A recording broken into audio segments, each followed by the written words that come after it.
Brian Cates, Special Events Manager for the City of Pittsburgh Office of Special Events. And I want to thank you for joining us this evening as we observe Black History Month here at the City County Building. I would like to thank Michael J. Bernabe for the wonderful music welcoming us here this evening.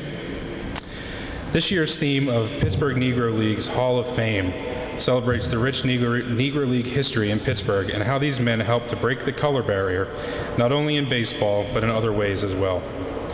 Tonight we welcome University of Pittsburgh's sports historian, Professor Rob Ruck, who contributed from his personal collection many of the things, photos and memorabilia throughout this display. We'd also like to welcome Lynn Barrow, who is the granddaughter of famed Negro League baseball player Sam Bankhead. Lynn will be providing a short presentation on her grandfather's life and career at the close of the opening ceremony. I'd also like to extend a thank you to the Pittsburgh Pirates, NegroLeagueHistory.com, Crown Antiques, Rally House, and Carnegie Library, who all provided either items or content for this year's display. We invite everyone here tonight to stay with us and enjoy some food and drink courtesy of first-class caterers while taking a look at the display following our opening remarks. And now, to say a few words on behalf of the city, I'd like to welcome to the podium Mayor William Peduto.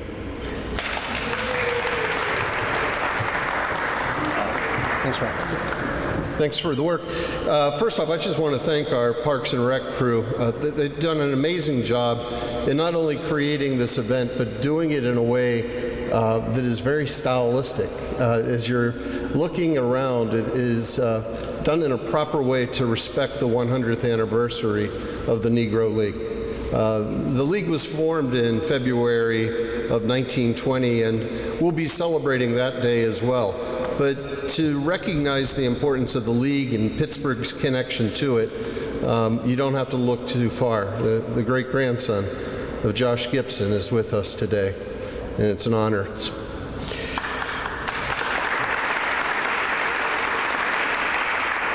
Thanks, Sean. The display is a celebration for the centennial of the Negro League being founded on February 13th, 1920, in the huge part that Pittsburgh played in its overall success. This display is specifically about the Hall of Fame baseball players that played in Pittsburgh, for either the Homestead Grays or the Pittsburgh Crawfords, or both. Men like Josh Gibson, Satchel Paige, and Cumberland Posey helped to break the color barrier in baseball and progress desegregation as a whole. Just a couple of the facts that I was able to have and just wanted to share. As I stated before, February 13th will be the 100th anniversary of the Negro League, and we'll make a special event of that day to recognize that as well at this display. It's also interesting to note that Josh Gibson played for both the Homestead Grays and the Pittsburgh Crawfords and is known to this day as the Black Babe Ruth. Cumberland Posey was born in Homestead and played for the team before becoming the manager and eventually the owner. The Grays are considered the most successful team in Negro League history, winning 9 straight pennants from 1937 until 1945. Kind of wish the Pirates could follow in that. But with that, I want to thank the folks who have put this together in recognizing not only Black History Month, but the 100th anniversary of the Negro League.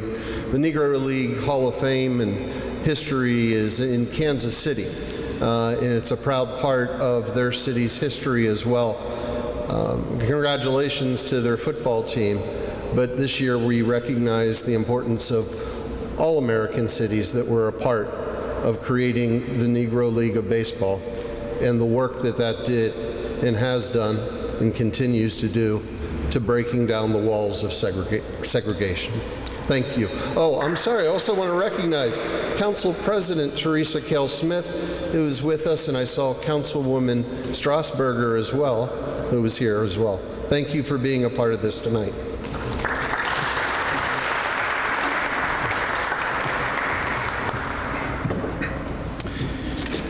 Thank you, Mayor Peduto. I'd now like to introduce our guest speaker this evening, Professor Rob Ruck, a historian at the University of Pittsburgh who teaches and writes about sport. Rob Ruck focuses on how people use sport to tell a collective story about who they are to the world. His books include Sandlot Seasons, Sport in Black Pittsburgh, The Tropic of Baseball, Baseball in the Dominican Republic, Rooney, A Sporting Life, and Raceball, How the Major Leagues Colonized the Black and Latin Game. His most recent book is Tropic of Football, The Long and Perilous Journey of Samoans to the NFL. His documentaries, Kings of the Hill, Baseball's Forgotten Men, which will be streaming here in our lobby on the television down at the end of the hall there throughout the month, and The Republic of Baseball, Dominican Giants of the American Game, have both appeared on PBS. He was a voting member of the 2006 committee that voted 18 Negro League ball players from the Caribbean into the Hall of Fame. Now, without further ado, Professor Rob Ruck.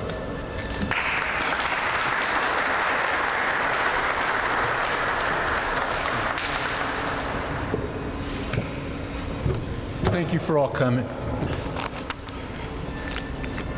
During the half century that baseball was divided by a color line, Black America created its own sporting world. Its teams played on city sandlots and country fields, the best teams barnstorming their way across the country. Their golden age began a century ago when teams from Chicago, Kansas City, and 6 other cities formed the Negro National League. Jump-starting 3 decades of stellar play, Negro League baseball knit together Black America after the Great Migration north. It affirmed Black competence and grace, forging a collective identity that brought together Northern-born Blacks and their Southern brethren. And though the major leagues were segregated from the 1890s until 1947, these teams showcased interracial play on a level playing field in countless communities. But after World War II, Jackie Robinson jumped over baseball's racial divide, and the Negro Leagues were sacrificed on the altar of integration. While integration, baseball's great experiment, was a resounding success on the field, at the box office, and in changing race relations, Black America lost control over its own sporting life. Ball players who came of age in the Negro Leagues constituted the greatest burst of talent that Major League Baseball had yet to hit. But when they retired, the number of Black players fell, and baseball lost its grip on Black America. Given the injustices of the 1890s, segregation, the Klan, lynching, a concerted effort to deny African Americans the vote, Plessy versus Ferguson, exclusion from Major League Baseball is hardly the most grievous injury African Americans suffered, but it mattered. Their absence stigmatized African Americans, denying them the chance to participate in a very visible arena in which citizenship was defined for European immigrants. By then, the Sandlots were Americanizations of baptismal fount, a meritocracy where performance mattered more than class or nationality. Sons of immigrants, John McGraw, Hannes Wagner, Joe DiMaggio, who made the majors, were acclaimed. But African Americans were absent from the majors, and most whites assumed that was because they simply weren't good enough. That reinforced prevailing beliefs that African Americans were inferior, both athletically and intellectually. The rap then, weak abdominal muscles, lacking endurance, prone to crack under stress. The Negro Leagues proved otherwise. On February 13th, 1920, Rube Foster brought together a number of Black club owners at the Paseo YMCA in Kansas City to organize the Negro National League. A star pitcher who owned the Chicago American Giants, Foster was a race man, infused with the new Negro consciousness of the times. Northern black communities were exploding in size, and Foster saw the commercial potential.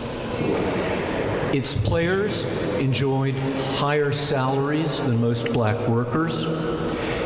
The players traveled in Pullman cars, finessing some of segregation's indignities. Black newspapers trumpeted their exploits, and so did some white papers. The Negro League's ascent, however, was cut short when Foster was incapacitated by a gas leak, and the league succumbed during the Great Depression, only to be reformed in Pittsburgh in 1933. With Cool Papa Bell flying around the base paths, Josh Gibson hitting balls further than anybody had ever seen before, and Satchel Paige telling his fielders to sit down, walking the bases loaded on purpose, and striking out the side. Pittsburgh was the crossroads of a black baseball world that stretched into the Caribbean. Pittsburgh sat along east-west rail lines.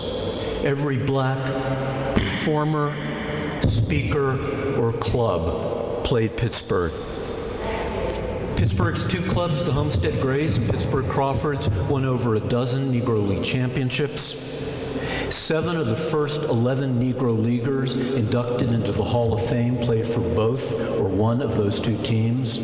Others, most notably, Posey, followed. Posey, of course, is the only person in both baseball and basketball's Halls of Fame. The Grays were formed by skilled workers at the Homestead Works. They became the best black team in the region and then one of the best teams, white or black, in the country. As Mayor Peduto said, their streak of 9 consecutive Negro League championships beginning in 1937 was probably unequaled in American professional sport. The Crawfords were formed by the sons of the Great Migration, boys who came up from the Deep South. They took their name from the Crawford Bathhouse on the Hill, where European and African American newcomers to the city got some help adjusting to urban life. After numbers baron Gus Greenlee took them on, he reformed the Negro National League and built Greenlee Field on the Hill for them to play in. They might not have lasted as long as the Grays, but their 1935 club with 5 Hall of Famers, Oscar Charleston, Judy Johnson, Cool Papa Bell, Satchel Paige, and Josh, was probably the best team ever. Baseball wasn't just a way to enjoy a summer day. It became central to Black America's story. The very best Pittsburgh-born author John Weidman observed, who not only competed amongst themselves and put on a good show, but who would go out and compete against their white contemporaries and beat the stuffing out of them, produced in the folk stories that are better than winning, in which the exploits get exaggerated and fabled. All that was very important, particularly at a time in America when race relations were at their nadir. But World War II was a catalyst to racial change. And in 1947, the major leagues grudgingly integrated. For baseball, no moment was more transformative than Jackie Robinson's arrival. He paved the way for African Americans and darker-skinned Latinos who reshaped the game, providing its most iconic figures, winning disproportionate numbers of individual awards, and powering many championship teams. Integration, however, destroyed the Negro Leagues, taking their best young players, Willie Mays, Roy Campanella, Henry Aaron, Ernie Banks, and their fans, while television and suburbanization laid waste to sandlot ball. Black teams, managers, and owners disappeared. Baseball's integration did not occur in an optimal fashion. Major League Baseball never considered incorporating the Negro Leagues. They didn't even answer Negro League owners who requested that they could become a high minor league. Like black newspapers, colleges, and businesses, the leagues paid a price for integration, extinction. Integration could have played out in different, ultimately better ways. I think a lot was lost when the Negro Leagues went belly up, John Weidman said. After all, this is supposed to be a culture of diversity. And losing institutions that have that long a life and play that crucial role in the community is very worrisome. Integration has become a very bold choice for black people. Do it our way, come on board, and we have forgotten that James Baldwin posed the question, should we integrate into a burning house? As you know, August Wilson set his play Fences about a garbage man, a ball player who became a garbage man on the Hill. If you are all together standing outside the doors of American society, white American society, and you cannot participate in this society, then there's a certain strengthening in who you are as a people, he stressed. Baseball gave you a sense of belonging. At those games, Wilson said, the umpire ain't white, it's a black umpire. The owner ain't white, nobody's white. This is our thing, and I think it's important to transfer that over into the community, and we have our everything. Until integration, then we don't have our nothing. Major League Baseball benefited from the talent cultivated in the Negro Leagues and on black sandlots. But when those leagues crumbled, prospective black professionals were forced to go into the minor leagues, often in inhospitable southern venues. After peaking in the late 1970s, the percentage of black major leaguers plummeted. They comprise about 8% of rosters today. The reasons are complex, including college and football scholarships, the decline in two-family households, the increasing cost of youth baseball.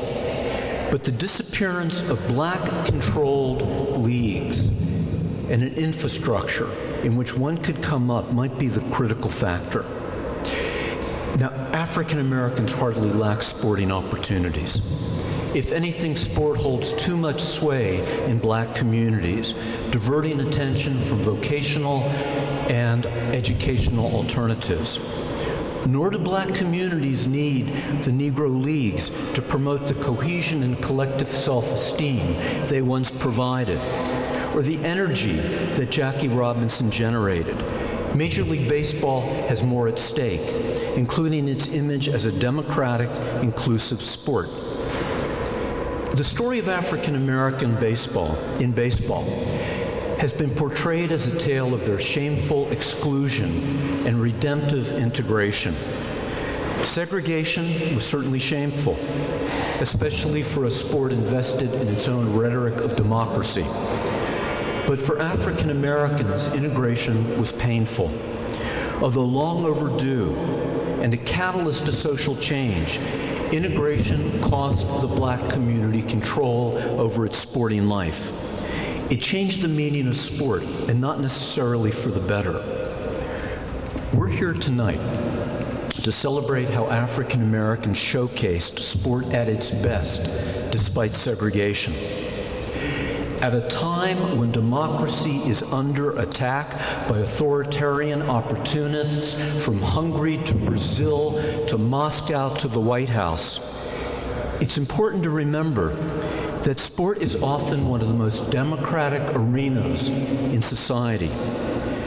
And though this nation is at a crossroads, with white supremacists emboldened by the president who counts on their support, we will never return to segregated sport. In a city that's used sport to tell its story to the world, African Americans have been, are, and will forever be at the central of that story. And the spirit of the Negro Leagues endures, sustained by the Josh Gibson Foundation, which uses sport to build social capital, the Heinz History Center's Sport History Museum, and efforts like this that embrace our past. In 1988, when the Pittsburgh Pirates became the first team in Major League Baseball to apologize to and celebrate the Negro Leagues, Commissioner Bart Giamatti said, "We must never lose sight of our history, insofar as it is ugly, never to repeat it, and insofar as it is glorious, to cherish it." Thank you.